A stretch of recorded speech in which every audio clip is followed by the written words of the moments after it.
Hello everyone. Today I will be talking about thermodynamic property relations, and that is basically chapter 12 of the textbook that I'm using. The textbook is Thermodynamics and Engineering Approach by Sengel and Bowles. Basically, in this chapter, we are discussing about the tables that we have in thermodynamics. Now, the question is how the property tables are prepared. So that's the question. How the property tables are prepared. In order to answer this question, we need to know that we have two types of properties in thermodynamics. So in one type, we can easily measure the property within the lab with some instruments. So one type of properties are easy to measure, and that is done in a lab based on the instruments.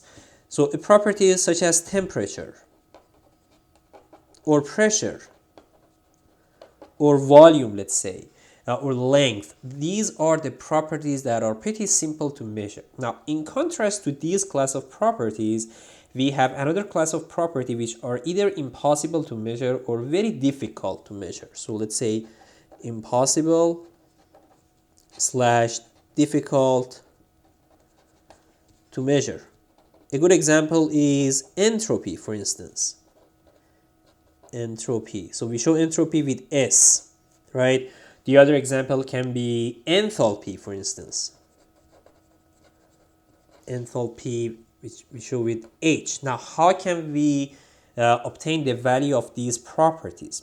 So basically, the conclusion is it is important to develop some fundamental relations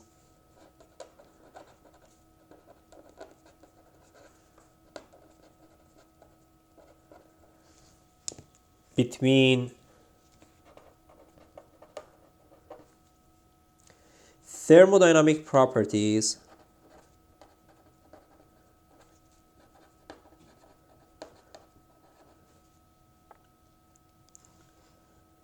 to express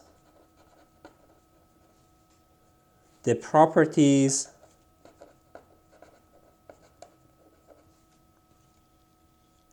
that cannot be measured directly. And that is exactly our purpose in this chapter. So in chapter 12, we are developing some relations to be able to obtain some properties. Now, I should mention something regarding this chapter. So chapter 12 is purely based on the state postulate. If you remember previously, back in Thermo 1, we had the definition of or the concept of the state postulate. So the state postulate says the state of a simple compressible substrate is completely specified by two independent intensive properties. All right, so this is coming from before. So simply, the state of a system can be fixed or described, let's say, by any two independent intensive properties. Okay, so we know what the definition of the intensive property is. So an intensive property is a property that is independent of mass or size, let's say. Okay, so in order to be able to discuss about all these concepts, I would like to do some review about the concept of derivative and partial derivative. Okay, so some review about derivative. Okay, so let's say we have a function f which only depends on x. Okay, so let's say I have f which only depends on x. So that is the function that I have. So if I draw this function f x, let's say this is how the function looks like, right? Let's say at this point I have value of x, at this point I have value of x plus delta x, so this length is basically delta x. So for x value, I mean for horizontal axis equal to x, the function is giving me f of x, and for this horizontal value the function gives me f x plus delta x. All right, now here is what the steepness of the curve is a measure of the degree of dependence of the value of x. All right, so I can just write this down. Maybe I can just write it here. So the steepness of the curve is a measure of the degree of dependence of f on x. All right, so the more this function depends on x, the more steepness we have at that particular point. So basically we can define that steepness by drawing a line which is in tangent to that particular point and measure that slope, which is called derivative. So basically in that case we would say df over dx is going to be equal to the limit of changing function f, let's say delta f, over delta x, which is basically this length. So this length is delta x. Let me show that with another color. This is delta x. And that is equal to the limit of f x plus delta x minus fx over delta x once that delta x is approaching to 0. Okay, so the derivative of a function fx with respect to x represents the rate of change of f with x basically, so which is pretty much similar to this statement. Let me also write that down as a bullet item. So the sentence is the derivative of a function x with respect to x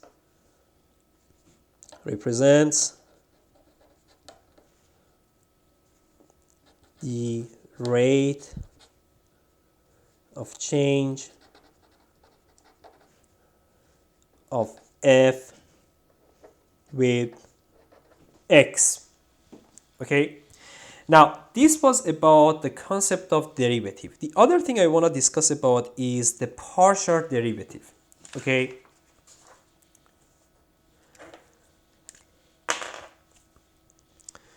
so partial derivative.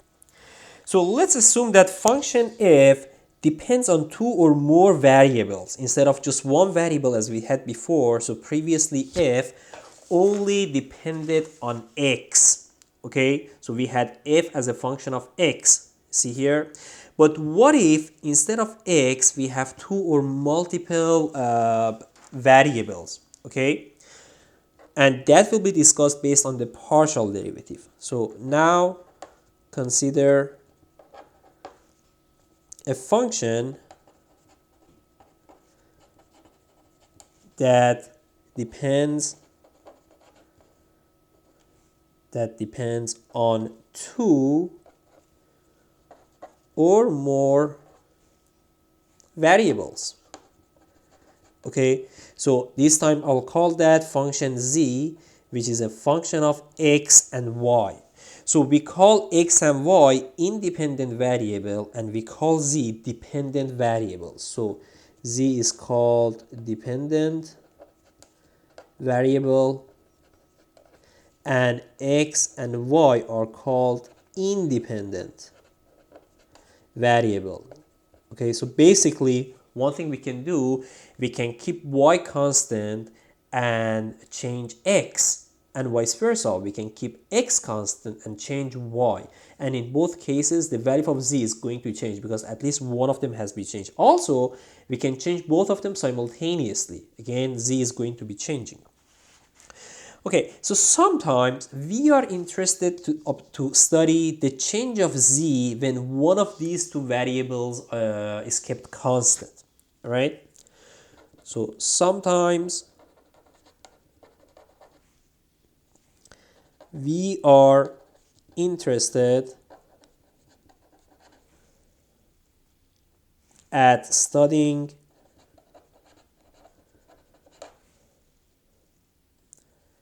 the dependence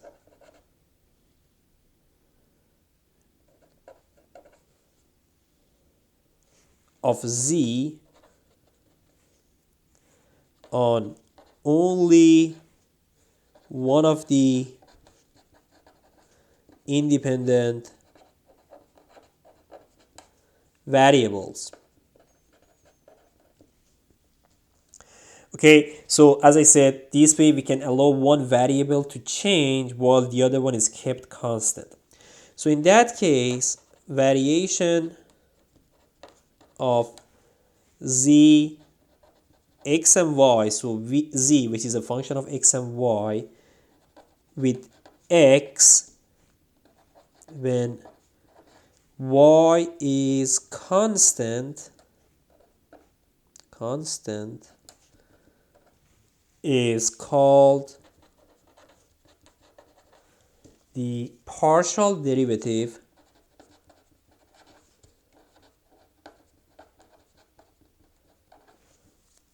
of z with respect to x. Okay, so in that particular case, when y is kept constant but x is changing, then that dependence is called the partial derivative of z with respect to x. So that can be written as partial z partial x once y is constant is equal to the limit of delta z delta x once y is constant, which is equal to the limit of z as a function of x plus delta x and y minus z at x and y, and this is in case that this delta x is approaching to 0. Okay, so in this way, by doing this definition, we are starting the change of z with respect to x while y is kept constant, and that is the concept behind the partial derivative. Okay, now the question is, what is the difference between d and this partial sign? So I'm going to answer that question. Question is, what is the difference between d and partial? Okay, so this is the partial sign and this is the d that we had before. So d applies to total differential change of a function. So whenever we are using d, we are referring to the total differential change of a function. Okay, so remember that we are discussing about all of the changes, the total change. Now, in contrast to that, we are using partial whenever we are discussing about partial differential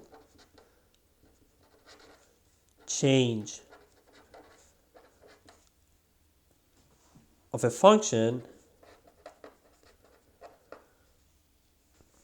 due to variation of a single variable. Okay, so the other thing is partial and d are identical for independent variables. Okay, partial and d are identical for independent variables.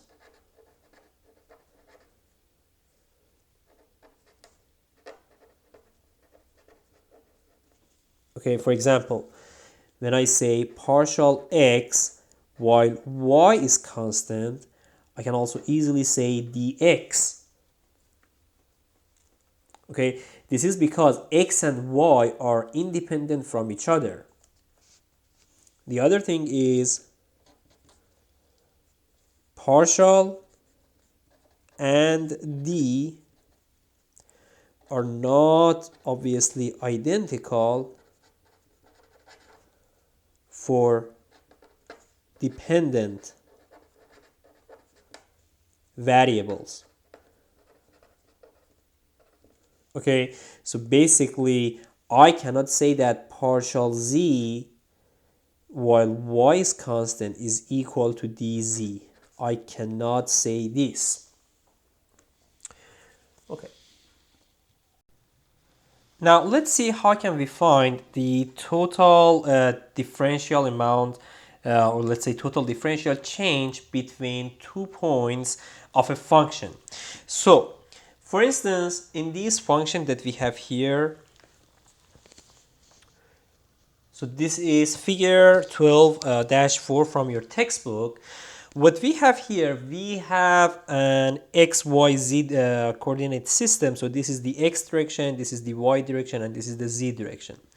Our function is shown in green. So this is the function. By saying function, I mean there is an equation that once you give x value and y value, it gives you the z value. So z here is a function of x and y. So there are two independent variables that we have. Okay, so let's focus on 2 points on these functions. So 1 point is the z value at point x and y, and the other point is z value at point x plus delta x and y plus delta y. Okay, so if I go to x and y plane, this point here is my x and y, and this point is x and y plus delta y, meaning that delta y is in this direction. So basically this is my delta y, and in this direction I have my delta x. So this is my delta x.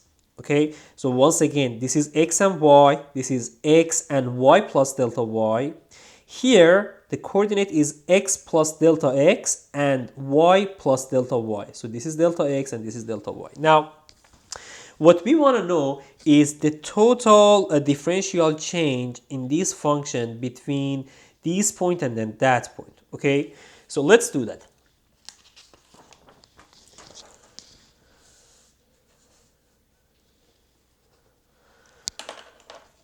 All right, so what I'm starting with is the value of delta z. So delta z is going to be equal to z of x plus delta x and y plus delta y minus z of x and y. So once again, I'm looking at the difference between this z value and that z value. This z value is evaluated at this x and y, and this z value is evaluated at x and y.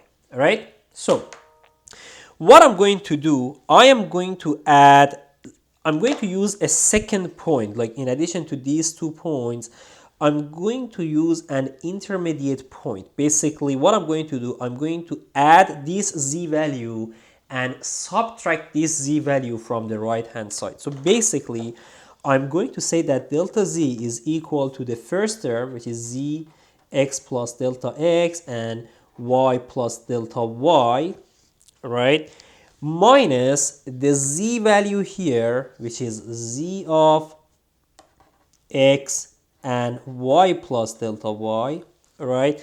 Plus the same z value. So basically, I am adding these, I'm subtracting this value and adding that again. So plus z of x and y plus delta y minus this z of x and y. Okay, so once again, this term is coming from here. This term is coming from here. All I did, I added this z and subtracted the same amount. That's it.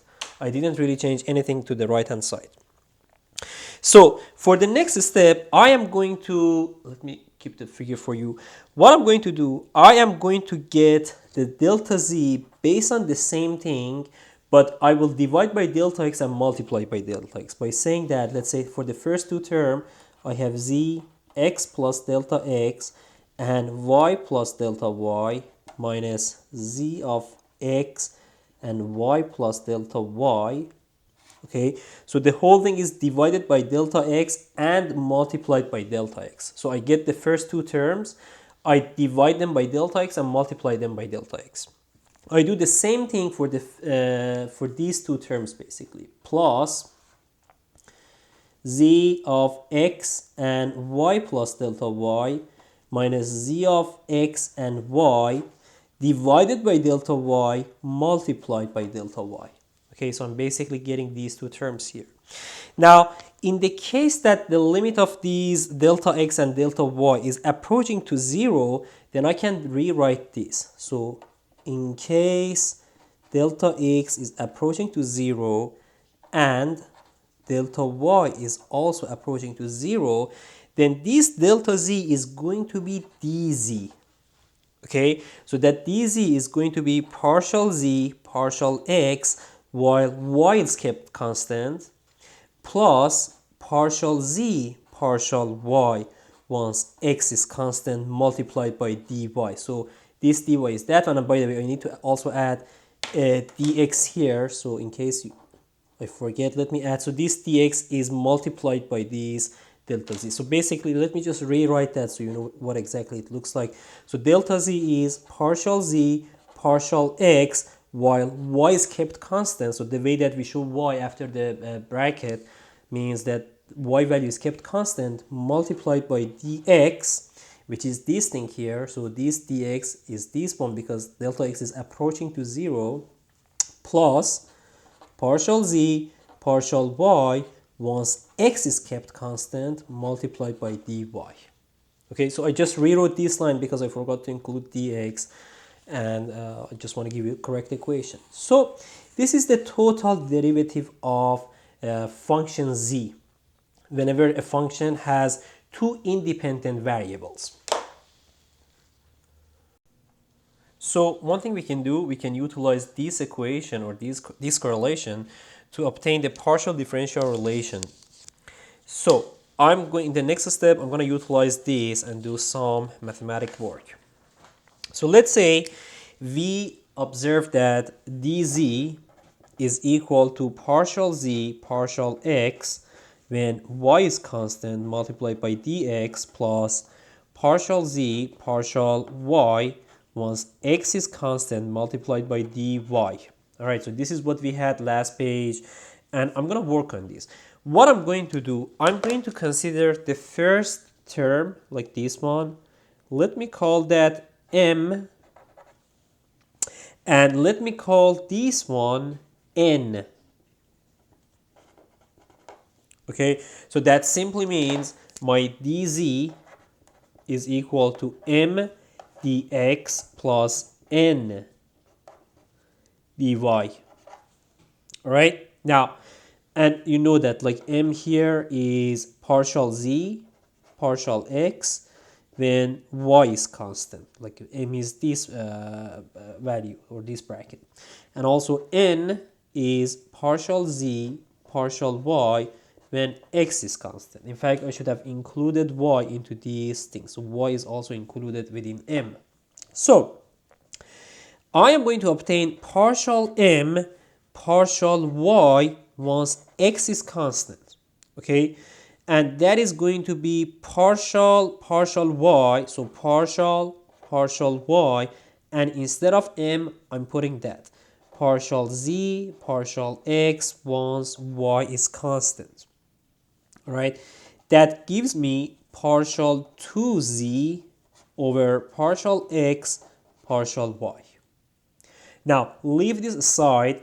I'm gonna do partial n partial x while y is constant. So again, n is coming from here, but before that, let me do partial x, and instead of n, I will put partial z partial y once x is constant. So that also gives me partial 2z over partial x partial y.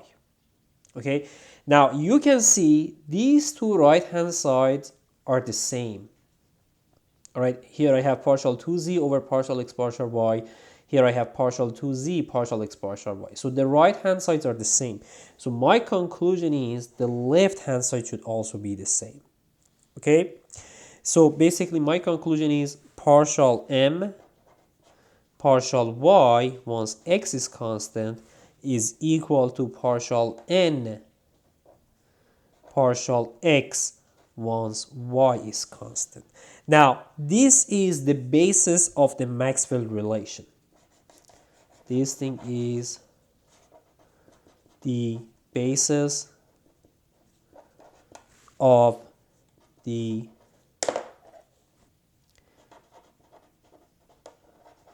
Maxwell relations. Okay? Now, based on that, I can define the reciprocity and the cyclic equations. So let's say if z is equal to z of x and y, and if z and y are taken to be independent variables, then I can say x is also x of y and z. So this is in case that if y and z are taken to be independent variables. Okay, so based on that, what I'm going to do, I'm going to combine two equations here. So first of all, I'm going to utilize this equation to write the x value. Okay, so right now x is a function of y and z, but I'm going to use the same constant to obtain the total derivative of, or the total differential amount of dx. So that dx is going to be partial x over partial y once z is constant multiplied by dy plus partial x over partial y once y is constant multiplied by dz. Okay, so right now x is a function of y and z, so x is partial x partial y once z is constant multiplied by delta y, well, dy plus partial x partial, this should be partial z in fact, so this is partial z, sorry about that. So this is partial z once y is constant dz. Okay, now what I'm going to do, I'm going to combine this equation with the first equation I had here on top. So let me call this equation 1 star and this equation 2 star. So by combining 1 and 2, this is my conclusion. So let's say, let me start with this dz. So dz is going to be equal to partial z partial x while y is constant, and instead of dx I will put the right hand side of this equation 2 plus. So it's gonna be partial x partial y once z is constant dy plus partial x partial z once y is constant dz. Okay, so the entire bracket is my dx that I had here. Plus, now I have the second term, and that is going to be partial z partial y once x is constant dy.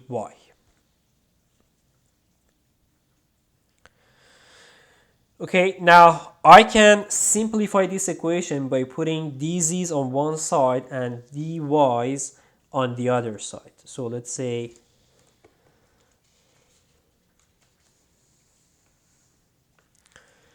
dz.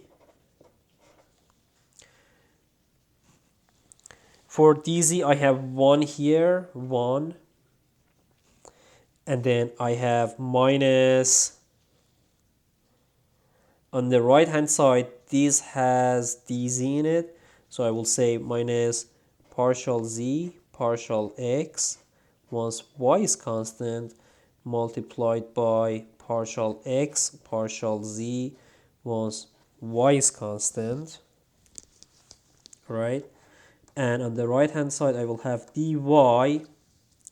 So let's say my dy terms are this term and this term. So I will have partial z partial y once x is constant, and I also have this dy term plus partial z partial x while y is constant multiplied by partial x partial y once z is constant. Okay, now here is what. If y and z are independent, then technically that means y can be kept constant, like dy is equal to 0, but z can be varied. Okay, so let me just write this down.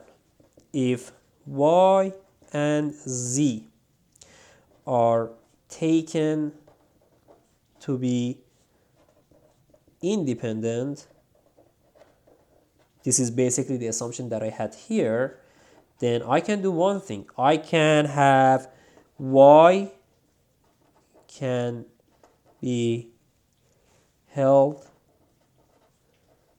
constant. That means dy is equal to 0, but z can be varied. They are completely independent from each other. So that means dz is not equal to 0. So think about this. Getting back into this equation, my dz can be any value other than 0, but dy can be 0. And that is only happening when this bracket is equal to 0. So this bracket should be 0 if I want to have 0 on the right hand side. All right. So that means this term is going to be 0. Partial z partial x once y is constant multiplied by partial x partial z once y is constant is equal to 1. So basically my goal is to have this value equal to 1. So this is 1 because I will have 1 minus 1, which is 0 basically, multiplied by dz, which is not equal to 0, so that on the left hand side I end up with the 0, because on right hand side my delta y can be taken to be 0. That's the plan.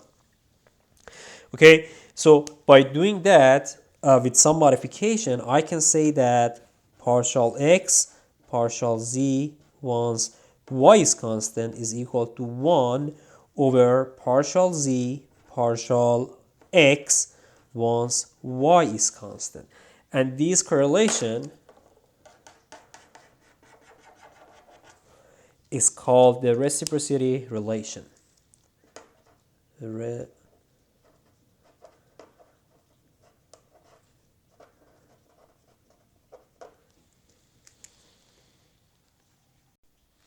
So this was one of the possibilities to have this condition happening, to have dy equal to 0 while dz is not equal to 0. So one condition happens when this bracket is equal to 0.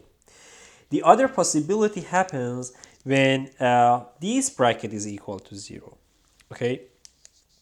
So if I want to do that, let me go to the next page. Then that way I would say partial z partial x when y is constant multiplied by partial x partial y when z is constant is equal to negative partial z partial y when x is constant. All right, so what I'm trying to do, I am trying to zero, let me see if I can fold this. What I'm trying to do, I want to zero this bracket, this one here. Okay, so you see, I say partial z, partial z partial x when y is constant multiplied by partial x partial y when z is constant is equal to negative partial z partial y once x is constant, right? So that gives me this correlation. That gives me partial x partial y once z is constant multiplied by partial y partial z once x is constant multiplied by partial z partial x when y is constant is equal to negative 1. So what I'm trying to do from this line to this line, I'm multiplying both sides, the left and right side, by this value. So basically, I am multiplying by partial z, I'm multiplying basically by inverse of that, which is partial y over partial z when x is constant. So I'm multiplying by partial, sorry about that, I'm multiplying by partial y over partial z when x is constant. Basically, I'm multiplying both sides by the inverse of the right hand side because I want to end up with 1 on the right hand side. So the inverse of the right hand side is partial y over partial z when x is constant, which is pretty much the same thing that I have here. Okay, so this correlation is called the cyclic relation.